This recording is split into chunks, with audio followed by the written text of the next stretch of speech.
Bongga na naman ang naging pagdiriwang ni Kim Chiu para sa Chinese New Year na talaga namang ikinatuwa ng kanyang mga bisita. Gaya ng nakasanayan, hindi nagpahuli si Kim sa pamumudbod ng pulang sobra na may lamang pera na simbolo raw ng swerte at kasaganaan. Mas lalo pang naging espesyal ang selebrasyon dahil may engranding dragon dance mismo sa loob ng kanyang bahay, bagay na bihirang makita at talaga namang pang-level up ang peg.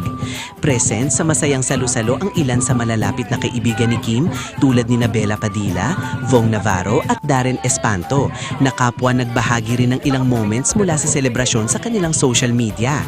Kitang-kita ang saya at good vibes ng okasyon, punong-puno ng tawanan, kulitan at masaganang handaan na swak sa diwa ng Chinese New Year.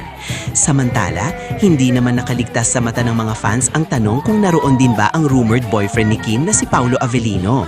Wala kasing malinaw na kuha o video na magpapatunay sa presensya nito sa nasabing selebrasyon, kaya agad na umusbong ang spekulasyon kung sadyang wala siya roon o tahimik lamang at iniwasang mahagip ng kamera.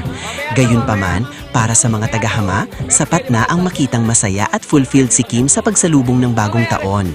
Hindi rin maiwasan ng Kim Pao fans na magbasa sa pagitan ng mga linya. May ilan ang nagsasabing kahit walang sightings o resibo, posible raw na naroon si Paulo Avellino at sadyang low-key lang. Kilala raw kasi ang dalawa na mas pinipiling panatilihing pribado ang mga ganitong okasyon. Para naman sa iba, sapat na raw na makita kung gaano ka-blessed at kasaya si Kim Chiu ngayong Chinese New Year. Kung magkasama man sila o hindi, malinaw sa fans na puno ng swerte, pagmamahal at positibong simula ang taon ni Kim.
Over